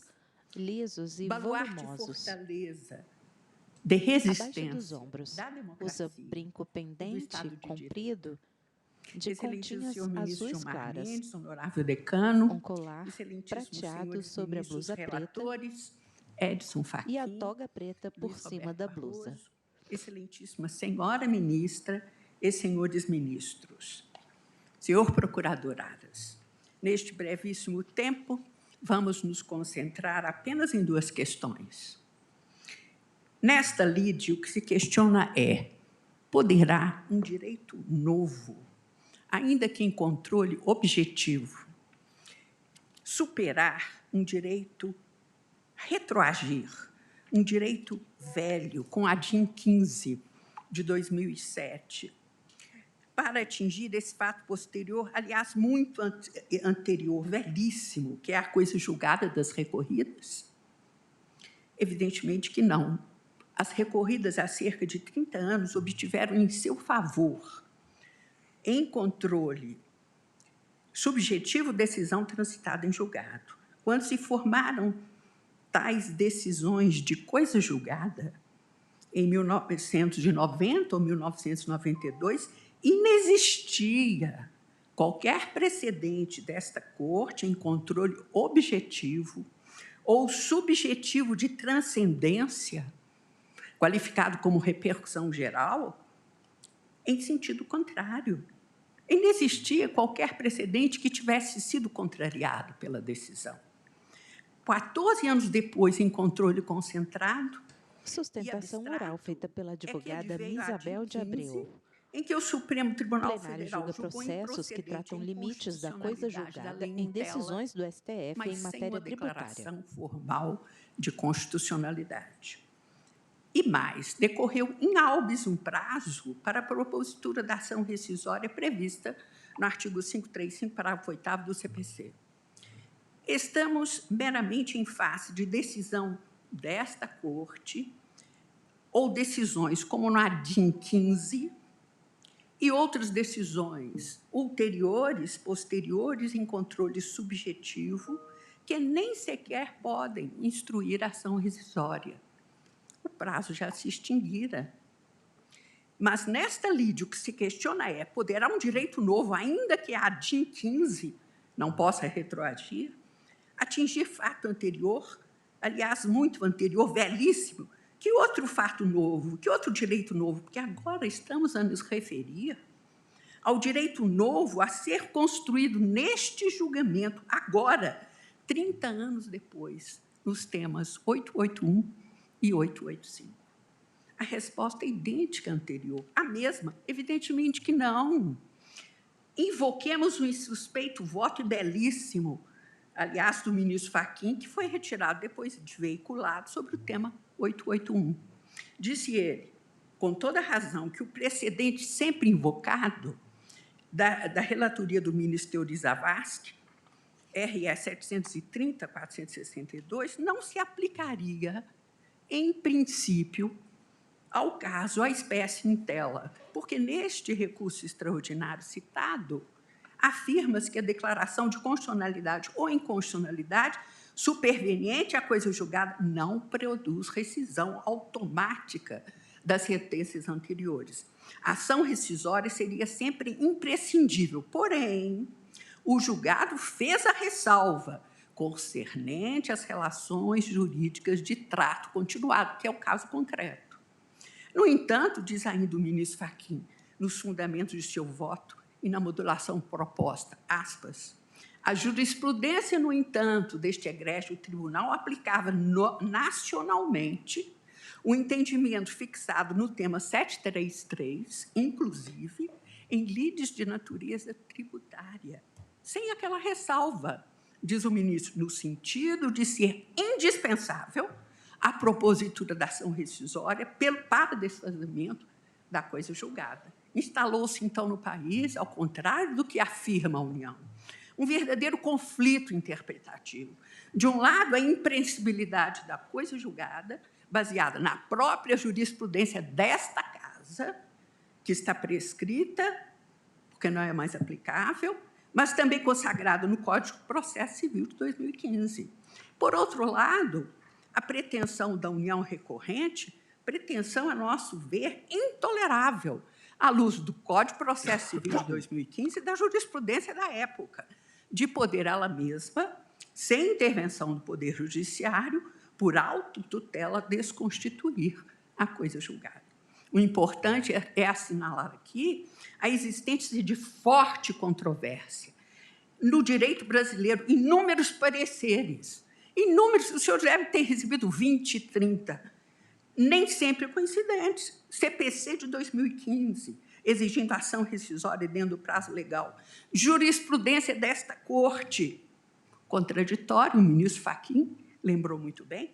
Tudo isso demonstra que a decisão que se há de construir aqui e agora, neste julgamento, temas 881 e 885, sim, é norma nova, em difícil e complexa questão que suscitou, aliás, votos diferenciados de vossas excelências.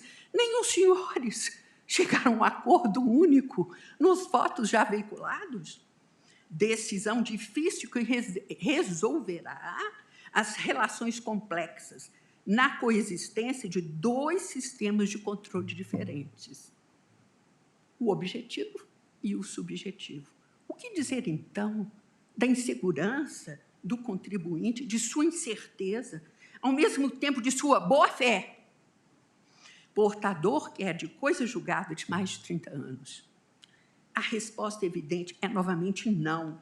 A norma judicial nova que os senhores haverão de formar neste julgamento não pode também, de modo algum, retroagir para, então, iniciar uma ordem judicial de conduta. Contribuintes que obedeceram às regras constitucionais, que ilícito cometeram, que crime cometeram, porque são punidos com cobrança retroativa e multas pesadas do direito tributário?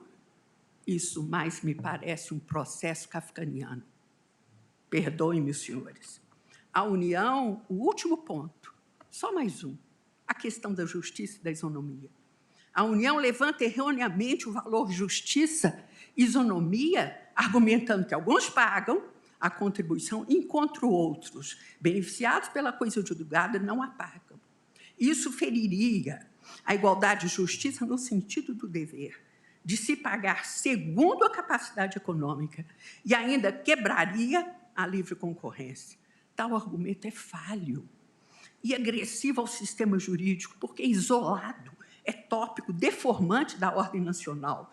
Se buscarmos o que os alemães chamam de Systemgerechtigkeit, muito invocado pelo ministro Gilmar Mendes, a justiça do sistema como um todo, e aquilo que Dwork, ministro Barroso, chama de integridade do direito, valores outros como perdão, François Hoste, tempo e direito, segurança jurídica, estabilidade das relações sociais, confiança, desenvolvimento, levam a Constituição a prever expressamente a prescrição e a decadência, no artigo 146, a remissão e anistia, no artigo 150, parágrafo 6º, e a consagrar a coisa julgada como direito fundamental irreversível no artigo 5º.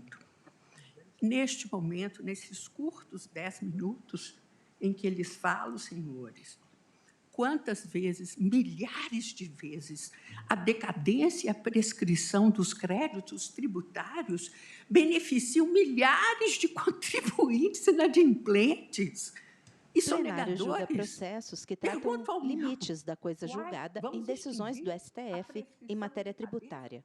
Sustentação oral feita pela advogada Misabel de Abreu. Esses institutos estão na Constituição. Enquanto milhões de contribuintes pagam a tempo e a hora seus tributos, por lei, vem anistia, remissão, leis de refis, o tempo todo. Que noção é essa de isonomia e de igualdade, enfrentando o sistema, negando a realidade do sistema jurídico? Isso para trás e para frente a Constituição prevê isenção, benefícios fiscais, milhares de contribuintes de alta capacidade econômica não pagam seus tributos nas exportações. Por quê? Por detrás de tudo isso, há outros valores a serem preservados e são preservados. Isto, sim, é que é justiça. Justiça do sistema, e não justiça tópica e deformada do sistema jurídico nacional. Terminando, ministra, peço aos senhores, por quaisquer razões, falso conceito de justiça, meta fiscal, que varia todo ano, cá entre nós, não se agrida o instituto da coisa julgada, que é a estabilidade do sistema jurídico, é principalmente a confiança, a segurança jurídica, que permitirá viver bem neste país e permitirá o investimento com todos confiantes no nosso sistema, na nossa democracia e na nossa Constituição. Muito obrigada. De Abreu Machado Derzi, e passo a palavra ao doutor Luiz Gustavo Antônio Silva Bichara, que falará também nos dois recursos, quanto aos dois recursos extraordinários pelo Amicus Curiae, Conselho Federal da Ordem dos Advogados do Brasil. Doutor Luiz Gustavo, também até 10 minutos. Excelentíssima senhora presidente, excelentíssima senhora ministra Carmen Lúcia, excelentíssimos senhores ministros, Luiz Edson Fachin, Roberto Barroso, relatores, tem pele clara, cabelos castanhos, levemente grisalhos nas laterais. Ilustres colegas que me antecederam, e saúdo especialmente a doutora Annelise, nova Procuradora-Geral da Fazenda Nacional, a quem desejo uma gestão exitosa à frente do órgão. Ministra Rosa, como poderia deixar de começar, sempre de vênia, para me associar às manifestações anteriores, solidariedade à Corte, e dizer da minha admiração pela constatação de Vossa Excelência de que o tribunal não é feito de mármore, pedra, vidro, é feito de mulheres e homens que entregam justiça constitucional. E dizer a Vossa Excelência que, uma vez mais, ao ocupar essa tribuna sagrada, sou tomado por viva emoção. E viva emoção por estar aqui nessa, sim, que é a última trincheira na luta democrática. trincheira da qual 2 armas são aceitas, as ideias e as palavras. Que o 8 de janeiro seja uma infeliz pé de página na história contemporânea do Brasil. Senhora presidente, as partes já controverteram a matéria de mérito. Cabe aqui agora ao amicus curiae, modestamente, tentar aportar conhecimentos do mundo fenomênico, dados concretos sobre a solução aqui em disputa, sobre a controvérsia ora posta. E eu gostaria, então, de pedir vênia para me deter num tema que foi o controvertido, afinal, pelo menos nos votos proferidos no plenário virtual, que é a questão da modulação. Estamos diante, assim, muito em síntese, de 2 soluções. A modulação a partir deste julgamento, ministro Fux, ou a modulação a partir das decisões passadas desta Corte, que alteram, então, a jurisprudência constitucional, ao menos no entender, né, da PGFN. E essa compreensão, acolhida no voto do ministro Gilmar Mendes, ela emana algumas consequências concretas para os contribuintes, e é sobre elas que eu gostaria de me deter. A primeira delas é o seguinte: a compreensão do voto do ministro Gilmar é pior do que o que pugna a Fazenda Nacional, não nessa tribuna, mas do parecer 492.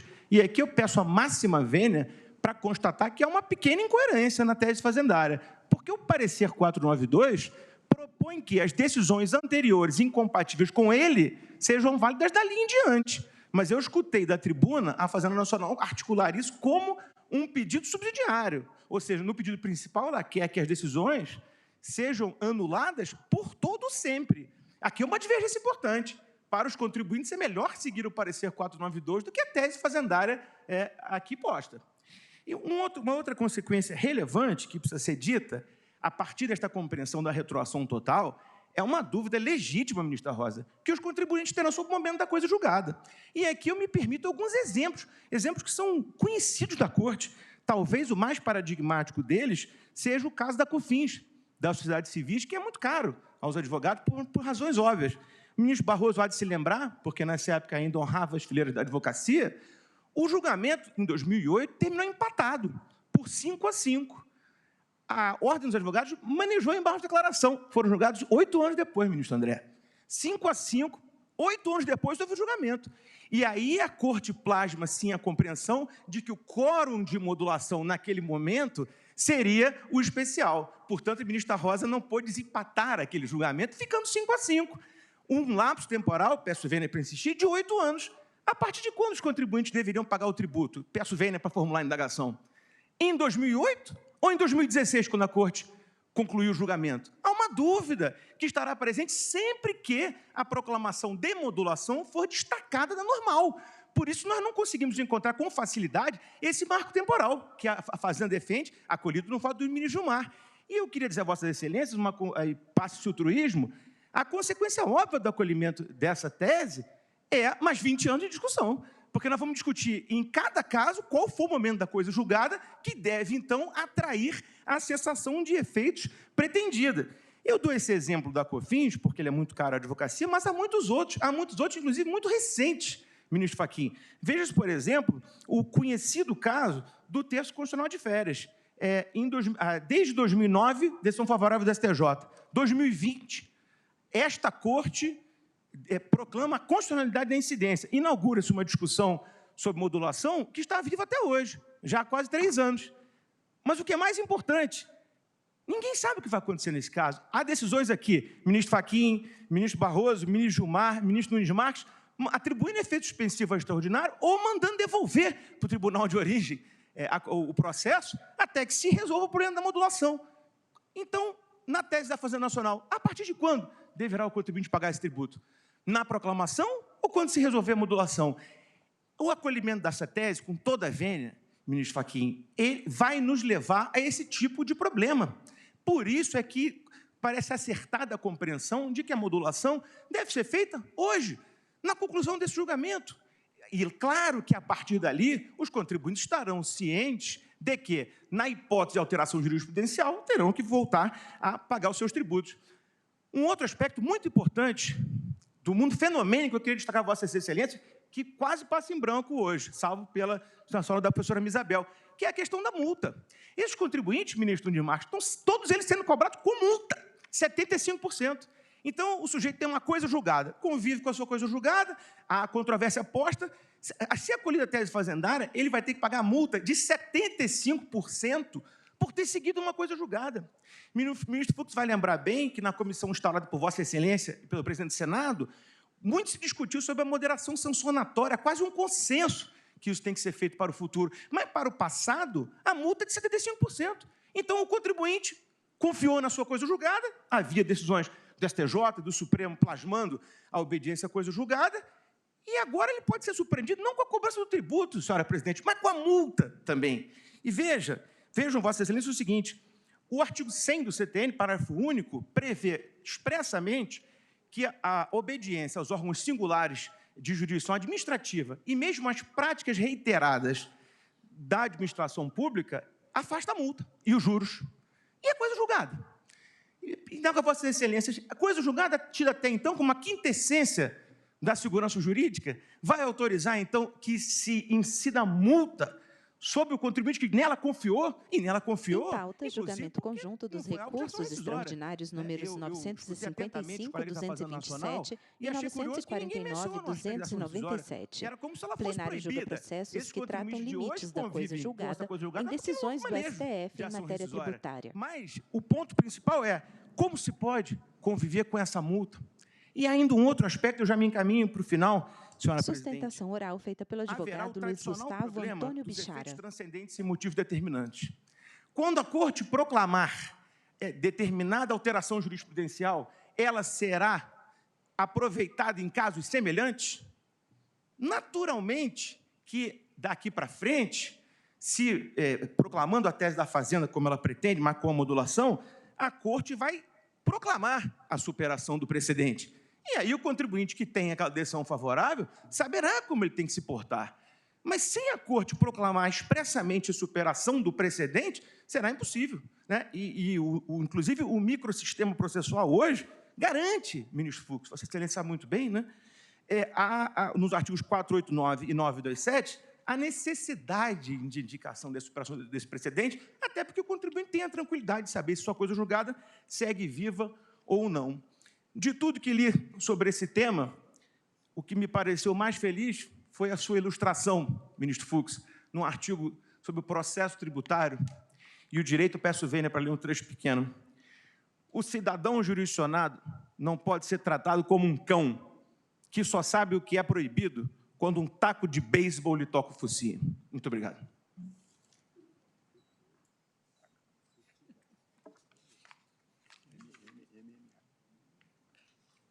Eu agradeço ao doutor Luiz Gustavo Antônio Silva Bichara e passo a palavra à doutora Fernanda Donabella Camano de Souza, que falará pelo Amicus Curiae, Sindicato das Indústrias de Produtos Químicos para Fins Industriais, Petroquímicas e de Resinas Sintéticas de Camaçari, Candeias e Dias Dávila, o SINPED, especificamente quanto ao recurso extraordinário 949.297. Doutora Fernanda, também em até 10 minutos.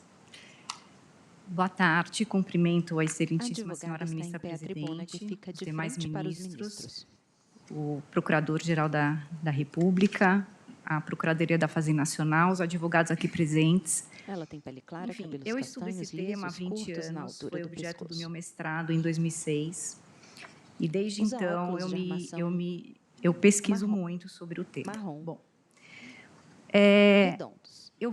minha sustentação oral vai abordar dois pontos. O sistema de precedentes, hoje vigente com o novo código, e o pedido de modulação de efeitos, que, na verdade, tecnicamente mais adequado é a superação para frente de precedentes. Bem, me chamou muito a atenção, e eu vou falar algo, acho que um pouco diferente do que os meus antecessores. O que me chamou muito a atenção foi que o professor Luiz Guilherme Marinoni, ele tem uma obra sobre precedentes obrigatórios, escrita antes do Código de Processo Civil de 2015, e é uma das autoridades mais importantes sobre o tema de precedentes. E o que me chamou muito a atenção foi uma obra que ele publicou em 2021, durante a pandemia, ele escreveu, acho que ao todo são 1.274 páginas, em que ele faz a seguinte advertência. a respeito da cessação imediata de um precedente sobre a coisa julgada. O que ele fala nessa obra recentíssima, fruto de pesquisa intensa? Deixe-se claro que a declaração judicial de cessação da eficácia da coisa julgada, declaração judicial, é necessária porque a decisão de inconstitucionalidade, assim como o precedente constitucional, não são suficientes por si para fazer cessar a eficácia da coisa julgada, do mesmo modo que a lei não é.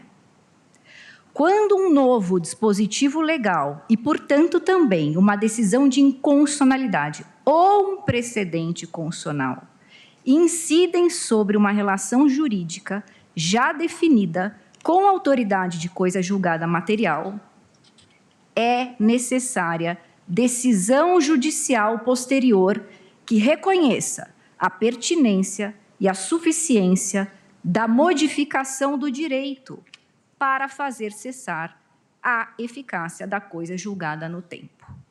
É uma obra recentíssima e o professor Luiz Guilherme Marinoni me faz pensar na seguinte indagação. Pode a própria parte que está em litígio, que é o fisco e contribuinte, no caso o fisco, pode a própria parte que está em litígio interpretar um precedente dessa corte, autuar e cobrar o tributo? Eu nunca consegui compreender esse ponto de vista. Portanto, na minha visão, é indispensável que o Poder Judiciário faça o juízo de subsunção do precedente ao caso concreto que está acobertado por coisa julgada. E se não o fez em 1992, quando o fisco tinha oportunidade de ajuizar ação rescisória, porque o recurso extraordinário 138284 Ceará o acórdão foi publicado em 1992, se o fisco não o fez, ele não pode se arvorar, interpretar um precedente e autuar o contribuinte em relação a um tema que ele tem a proteção da coisa julgada. Esse é o primeiro ponto em relação à teoria dos precedentes. O segundo ponto tem a ver com a modulação. Eu não vou repetir o que os meus antecessores falaram, mas eu vou trazer algo um pouco diferente, que é o seguinte. Em 2011, o Superior Tribunal de Justiça, como já foi dito aqui, julgou o recurso extraordinário 1.118.893.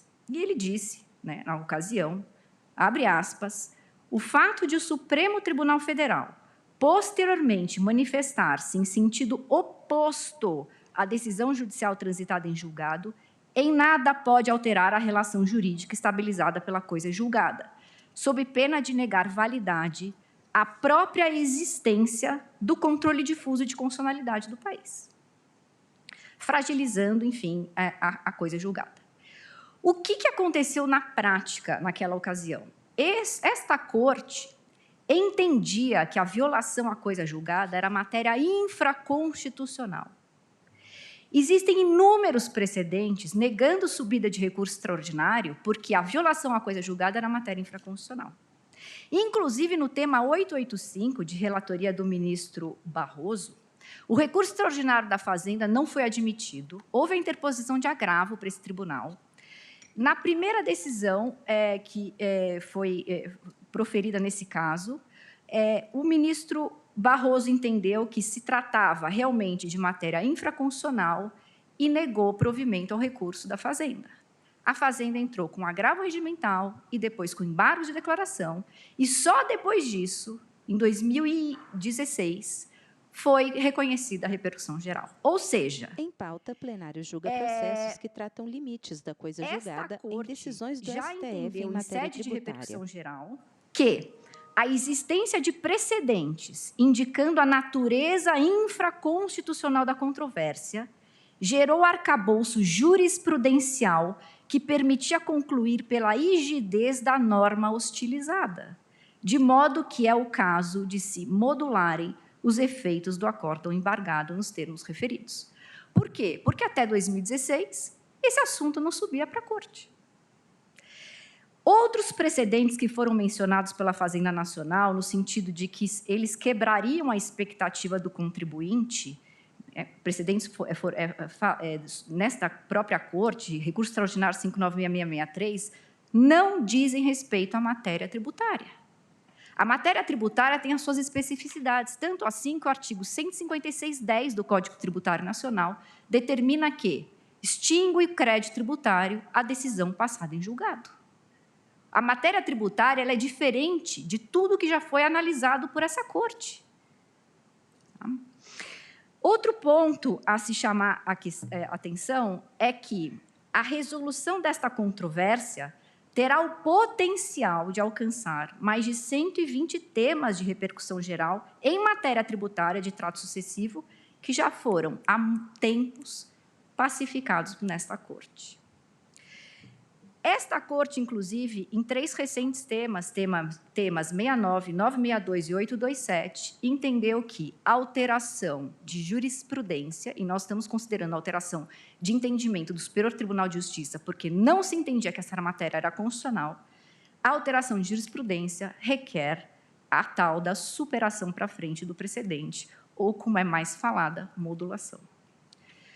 Por isso, a minha conclusão são 2 as conclusões. Me incomoda demais a parte em litígio interpretar um precedente da Corte em matéria tributária. Em pauta, julgamento conjunto dos recursos extraordinários números 955, 227 e 949, 297. Plenário julga processos que tratam limites da coisa julgada em decisões do STF em matéria tributária. Ou desde 2007, quando foi prolatada a DIN, que, reitere-se, não declarou constitucional a lei, julgou improcedente o pedido, e isso é fundamental, porque isso faz parte do julgamento do caso concreto. Essa Corte vai julgar o caso concreto e vai definir a tese. O caso concreto não houve declaração de constitucionalidade. A declaração de constitucionalidade precisaria ser expressa pelo quórum qualificado. Enfim, isso fica dito aqui na tribuna. Mas, como conclusão, então, que se repense realmente sobre essa cessação automática e imediata da coisa julgada e que se repense sobre a superação para frente de um precedente do STJ ou a modulação. Portanto, caso se entenda que a cessação da coisa julgada ocorra imediata e automaticamente, que, ao menos, esse entendimento seja fixado a partir de 90 dias. Por quê? Por que anterioridade? Porque houve alteração jurisprudencial equivalente à instituição de tributo novo. Então, a partir de 90 dias da publicação da ata do presente julgamento em respeito aos artigos 927, parágrafo 3º do CPC e 195, parágrafo 6º da Constituição. Eu agradeço, esse é um tema que eu estudo há muitos anos, e gostaria de dizer que é uma imensa honra e uma emoção estar aqui, e também observar que de 6 pessoas que fizeram aqui a sustentação oral, 4 eram mulheres. Muito obrigada.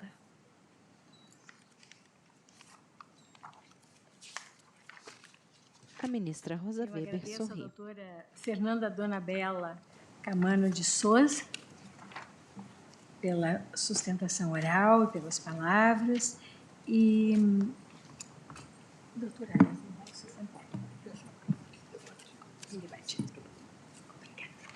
então eu devolvo a palavra ao eminente ministro Luiz Roberto Barroso. Presidente, como havia transmitido a Vossa Excelência, ministro Luiz Roberto Barroso, vice-presidente do STF, senta-se à direita na bancada. Agora à tarde, ainda sem tempo de ter lido, um voto do eminente ministro Luiz Edson Fachin no processo que será O plenário julga processos que tratam limites da coisa julgada em decisões do STF em matéria tributária. Para formar a minha opinião, levando em conta os argumentos que ouvi da tribuna, seja para acolhê-los, seja para enfrentá-los, e, sobretudo, o ponto específico da modulação que vem deduzido no voto do ministro Luiz Edson Fachin, eu pediria a Vossa Excelência para eu retomar o meu voto amanhã no início da tarde, quando voltarmos à sessão. Portanto, se parecer bem a Vossa Excelência e aos demais, eu gostaria de organizar as minhas ideias à luz do que ouvi e ler com a cautela necessária o voto do ministro Fachin e trazer o meu voto amanhã, que prometo que não será longo. A mim parece muito boa a sugestão de Vossa Excelência. Hoje o dia tem sido de tantas emoções. Eu acabo agora de receber como o doutor Beto Sanguinetti, a ministra Rosa Weber que eu faria, olha para o celular. O manifesto com a relação de todas as entidades da sociedade civil que prestaram solidariedade ao Supremo Tribunal Federal.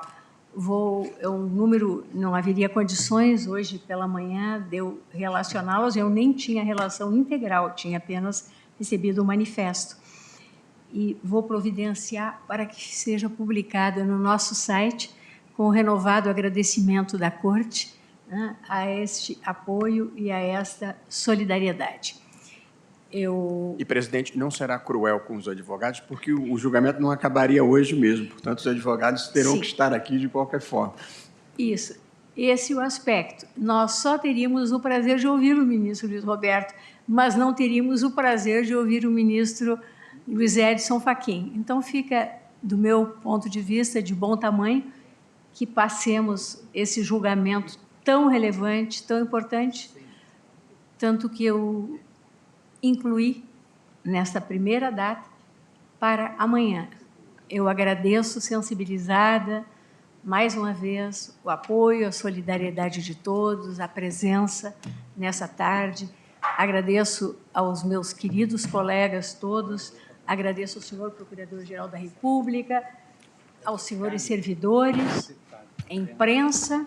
Desejo um excelente final de dia a todos. Vejo que ainda não é noite e declaro encerrada esta sessão. Amanhã continuaremos.